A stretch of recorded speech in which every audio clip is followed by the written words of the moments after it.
नमस्कार दोस्तों, आप क्राइम तक देख रहे हैं। बात करते हैं मुस्कान और साहिल मामले की। अब दोनों की पेशी होने जा रही। दरअसल जुडिशियल जो रिमांड है वो खत्म हो रहा है और ऐसे में वीडियो कॉन्फ्रेंसिंग के जरिए दोनों को पेश किया जाएगा अदालत में। और ऐसा माना जा रहा है कि दोनों का आमना सामना होगा, दोनों एक दूसरे की आवाज भी सुन सकेंगे। हाव भाव पर भी नजर रहेगी कि किस तरह के हाव भाव रहते हैं। हम सबको पता है इस मामले में पुलिस ने एक्शन लिया और दोनों को गिरफ्तार किया। दोनों ने ही मर्डर किया, शामिल थे दोनों। खासकर साहिल की अगर बात करें तो उसने ये बताया जा रहा है कि सौरभ की हत्या की उसके बाद उसका शव का एक हिस्सा ड्रम के अंदर से मिला और बाकी का हिस्सा उसने छिपा दिया था, यानी साहिल ने। बाद में पुलिस ने उसको भी रिकवर किया। अब फिलहाल इन्वेस्टिगेशन की जा रही है, डीएनए प्रोफाइलिंग भी इस पूरे मामले में की जाएगी। लेकिन सबसे बड़ा सवाल ये उठता है कि इस मामले में अब आने वाले वक्त में जल्दी चार्जशीट भी दाखिल होगी। आरोपी को सख्त से सख्त सजा मिलनी चाहिए क्योंकि वो नशेड़ी थे। वो हिमाचल घूमने चले गए, नशे की एक तरह से धुन में थे। फाइनेंशियल कंडीशन बहुत पुअर थी, ये भी नज़र आ रहा है। लेकिन ये भी नज़र आ रहा है कि सौरभ को ये सारी बातें पता थी। वो एक टाइम तक फाइनेंशियली हेल्प करता रहा अपनी वाइफ को, लेकिन जब उसको पता चला तो उसने हाथ खींच लिए।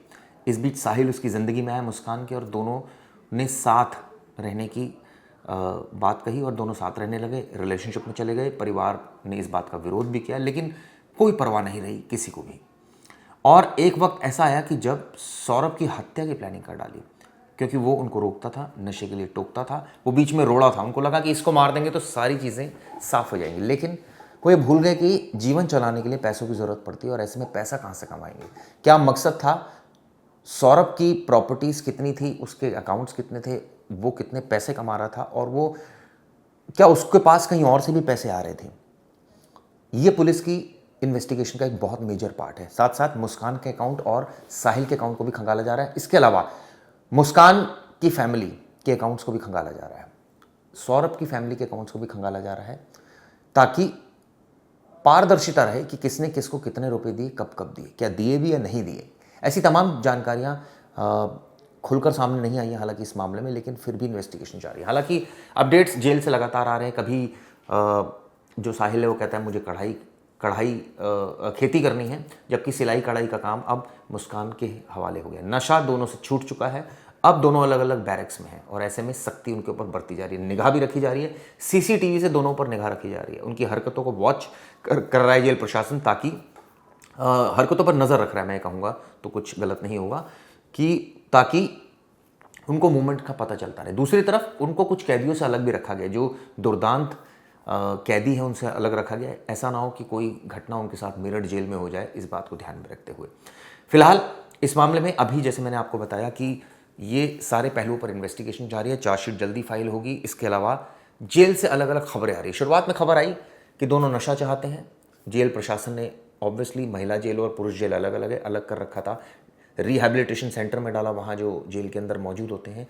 विड्रॉल सिम्टम दिखे। इसके बाद जो साहिल है उसने कहा मुझे बाल कटवाने, बाल कटवाए उसके एज पर जेल मैनुअल, क्योंकि गंजा नहीं कर सकते। उसके बाद खबर ये सामने आई कि अब वो दोनों साथ में एक सेल में रहना चाहते हैं, बैरक में, जिसको इनकार कर दिया गया।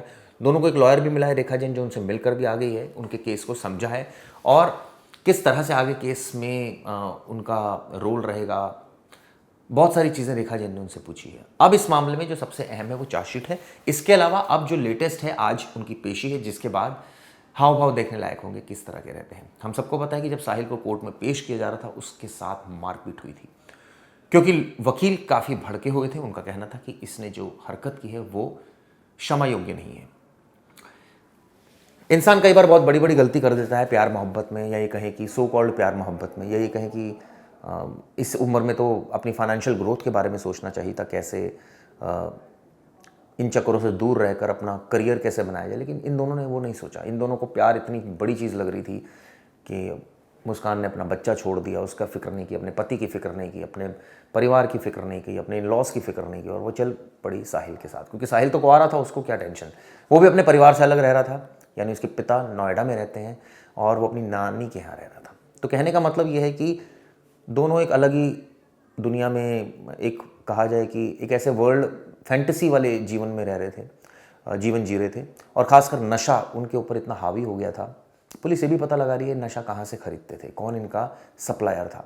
इन तमाम पहलुओं पर भी इन्वेस्टिगेशन आगे जा रही है। लेकिन जिस तरह से पूरा वाक्य सामने आया उसने झकझोर कर रख दिया। ड्रम को लेकर भी कई सवाल उठे कि नीले रंग का ड्रम, अब तो एक मीम बनने लगे हैं और ड्रम को लेकर कई तरह की स्टोरीज आने लगी हैं कि इस तरह के ड्रम की बिक्री कम हो गई। लेकिन आप सोचिए दोस्तों, जिस तरह से उसने इस घटना को अंजाम दिया, रोंगटे खड़े कर देती है। कैसे उसने सौरभ की हत्या की और उसके बाद उसके शव के एक पार्ट को ड्रम में डाल दिया, एक पार्ट को अपने साथ ले गया। उसका क्या हुआ इसकी भी जांच की जा रही है। हालांकि एक सूत्रों से जानकारी मिली थी कि वो उसके पास से रिकवर हुआ, उसने छिपा रखा था, लेकिन कहाँ से रिकवर हुआ अभी इस बारे में कोई सटीक जानकारी नहीं है, या हुआ भी नहीं ये भी कुछ नहीं कह सकते। हालांकि सूत्र इस बात को कंफर्म कर रहे हैं। खैर, आगे इस मामले में क्या होगा वो भी आपको बताऊंगा। फिलहाल ये वीडियो बताइएगा ज़रूर कैसी लगी आपको। धन्यवाद दोस्तों।